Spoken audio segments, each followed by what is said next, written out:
विदुर जी को श्रीमद् भागवत कथा सुना रहे मैत्रेय जी कहने लगे कि हे विदुर जी, ज्योति ने श्री नारायण अवतार कपिल जी से पूछा कि मृत्यु के पश्चात मनुष्य की क्या गति होती है। तब कपिल देव जी बोले, हे माता, कर्म के अनुसार जीवों की गति सुगति अथवा दुर्गति होती है। जिस मनुष्य ने जीवन पर्यंत बुरे कर्म किए हों, उनकी मृत्यु के पश्चात उनके जीव प्राण को यमदूत घसीटते हुए एवं मुद्गरों से पीटते हुए यमपुरी ले जाते हैं। जिस तरह संसार में रहकर दुष्कर्म करने वालों को राजा द्वारा दंडित होना पड़ता है और उसके अपराधों के अनुसार दंड देता है, उसी प्रकार धर्मराज यमराज को धर्मराज भी कहते हैं कि दरबार में कर्मानुसार न्याय मिलता है। तथापि यमपुरी ले जाते समय यमदूत नीचे कर्म करने वाले जीव को बुरी तरह ताड़ना देते हैं।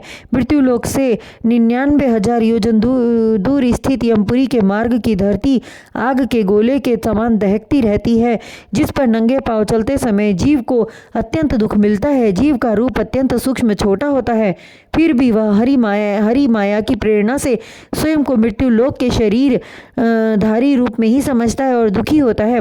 भूख प्यास सताती है और अति दुष्कर मार्ग में चलते चलते थककर विश्राम हेतु रुकना चाहता है, तो उस समय यमदूत उसे पीटते हैं। प्राणी को उस समय अपने परिजनों की याद आती है और रोते हुए पीछे मुड़कर उस उद्देश्य से निहारता है कि शायद कोई मेरी रक्षा के लिए आ रहा हो, किंतु कोई दिखाई नहीं देता। तब वह अत्यंत विकल होता है और प्रायश्चित करते हुए यह सोचता है कि जिस परिवारजनों भाई बंधुओं के लिए मैंने पाप एवं बुरे कार्य किए, अब मेरी सहायता करने वे भी नहीं आ रहे हैं।